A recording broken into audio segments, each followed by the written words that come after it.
Say you love me every waking moment. I like the reputation of a solid, married man. That's what I'd like for me. Then say you'll share with me one love, one lifetime. I feel like I've known him for millions of years. Be it painful, be it pleasant. It's just like we're bonded. We're really bonded. That's all I ask of you. They are the Trumps of New York and Palm Beach, living the glamorous life as if the 80s never ended. At Mar-a-Lago, their historic villa by the sea. Marla and the Donald, married at last, but not without some drama. I think it was a little bit surprising. We really anticipated getting married and having a baby, not having a baby and getting married. So why didn't you marry her right away when you found out she was pregnant? Why did you Indecision. Indecision. Really indecision. I was like, you're destroying my reputation again here. You know, it's already happened once in just loving you. Look what happened just because I loved you. And now, you know, not to be married before you have the baby? Oh my God. But in terms of the personal life, to me, it's a more difficult decision. You know, it's in many respects a much bigger decision. Well, it's an irrevocable deal. Well, it really is. In theory, it's an irrevocable deal. And so Tiffany Ariana became a Trump 2 months before her mother signed on the dotted line. Not the marriage license, the prenuptial agreement. Everyone around Donald was like, you've got to get a prenuptial now. Donald knew how I felt about it, which was that, please don't talk to me about it. I've stuck by you through everything. Don't even offend me by, you know I love you. I hate the concept of a prenuptial agreement because it basically says, if and when you get divorced, this is what you're going to get. Right. And there's something very bad about that. But I think it's a modern day necessity. I didn't like the way the system works. Right. I mean, I really felt that it was very offensive to both of us. And he'd say, you know, you're right, but what am I supposed to do? Marla hates it, doesn't want to sign it.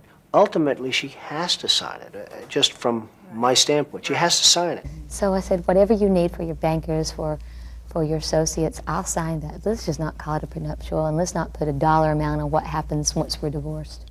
Once we're divorced, right? I mean, that's the way you start thinking.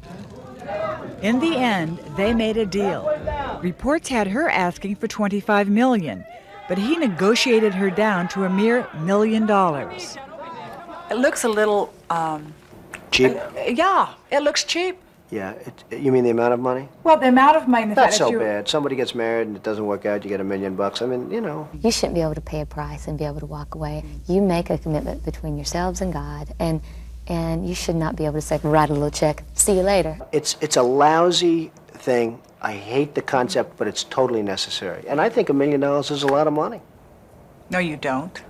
No, I don't, actually. But the fact is that $1 million for somebody coming into a marriage, if something didn't, and I'm not talking about anybody specifically, but it's a lot of money for somebody. The woman's been with you 6 years. She's been, as you said, incredibly loyal. You're finally going to get married. You have a child. Give her the $25 million. Well, I guess I look at everything like a deal. I mean, you know, it's just one of those things. Donald said to me, and I believe he believes this somewhere, that everything is a deal. Well, everything's a deal. We have to work on separating his business from his personal. You know, we both have to sometimes stop and say, is this business or is this us? Because there is a difference. I built this empire, and I did it by myself. Nobody did it for me. Not Ivana, not Marla, nobody. And I think that because somebody marries somebody that built something huge, doesn't necessarily mean that just because they get a divorce that they should end up, you know, like the Queen of Sheba. Or perhaps like Ivana, wife number 1. When Trump walked away from their 13-year marriage, it cost him a total of $14 million. The bill came due not long after wife Ivana confronted mistress Marla après-ski in Aspen. That day in the restaurant, when you saw those two women actually meeting each other face to face, how did you feel? We were actually standing near the restaurant, getting ready to put skis on. And I was standing there like an idiot. And Marla and Ivana were here. And There wasn't shouting, but you could obviously see there was some friction. And a man who was standing right next to me, who weighed about 350 pounds and wasn't a very attractive guy, said to me, "It could be worse, Donald. I've been in Aspen for 20 years and I've never had a date." And I'll never forget the statement. And it sort of lightened it up a little bit for me. I'm saying, I guess it could be worse. Do you think unless the two had actually come face to face, you would have confronted that situation? Well, it's interesting because it's possible that, maybe it would still be going on. I'm not sure. Truth be told, Donald Trump had lived a charmed life, the model mogul of the 1980s. I mean, my life was so great in so many ways. The business was so great, and even the concept. A beautiful girlfriend, beautiful wife, beautiful everything. Life was just a bowl of cherries. There was Trump Shuttle, Trump Princess, Trump Tower. By 1989, he says his empire was worth $5 billion, and he was, well, let him tell you. I was at the highest of all pedestals, the hottest in the country, the highest point. Everything I touched turned to gold immediately. Everything I did turned to gold, and life started getting boring. And then one day, the pedestal was knocked out from under me. And it wasn't just his marriage. At the same time, the Trump empire began to collapse under the weight of the recession. The Trump shuttle hemorrhaged. Atlantic City gamblers had no money to spend in Trump's new billion-dollar casino. And his heavily mortgaged real estate holdings plummeted in value. Midas had lost his touch. It was an amazing period. I, in many respects, I used to say to people, someday I'd like to be poor, just for a little while, just to see who's going to remain loyal to me.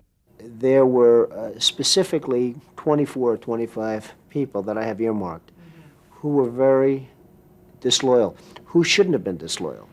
And I think that's the thing that I learned more than anything else, Nancy, was loyalty. Because I'm like this great loyalty freak. I'm loyal to a point of the absurd.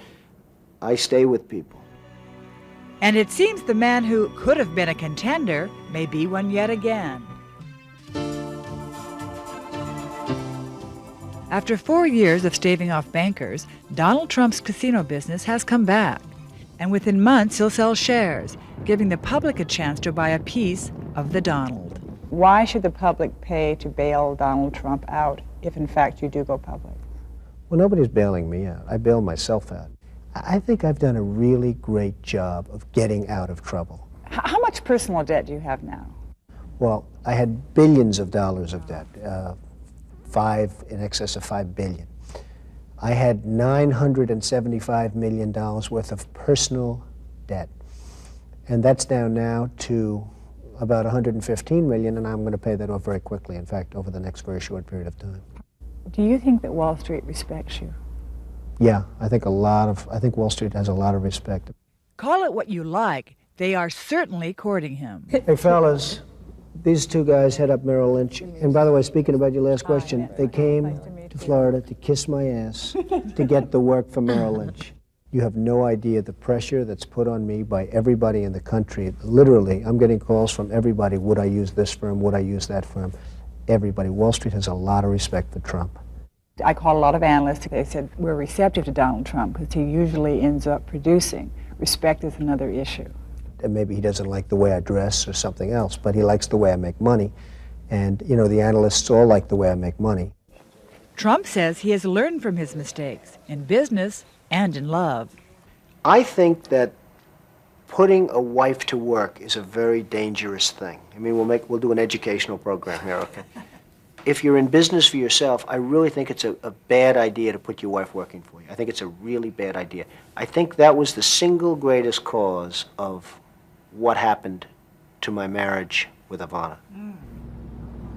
The trouble started, he claims, after he suggested that Ivana run the Trump Castle Casino in Atlantic City. And you never thought of asking her to quit when you saw it wasn't working?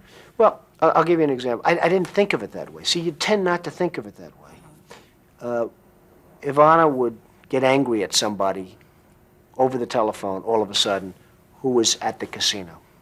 And she'd start shouting. And I'd say, I don't want my wife shouting at somebody like that. I really don't want that. And a softness disappeared. There was a great softness to Ivana, and she still has that softness. But during this period of time, she became an executive, not a wife. Well, you now are married to a woman, and you who would like to continue her career. Marla says she does want to have a career. There's a difference between having a career and working for me. You have said you don't want Marla to work. You actually said No. that on the day of the wedding, actually. I think I'm probably mixed. I have days where I think it's great, and then I have days where if I come home and, you know, I don't want to sound too much like a chauvinist, but when I come home and dinner's not ready, I go through the roof, okay? You know what's interesting, Donald, is you take these women, these two particular women in your life, and you help them become very well known. And then when they want to act on that appeal, you seem to get upset about it. I create stars. I love creating stars. And to a certain extent, I've done that with Ivana. To a certain extent, I've done that with Marla. And I like that. Let me lead you from your solitude.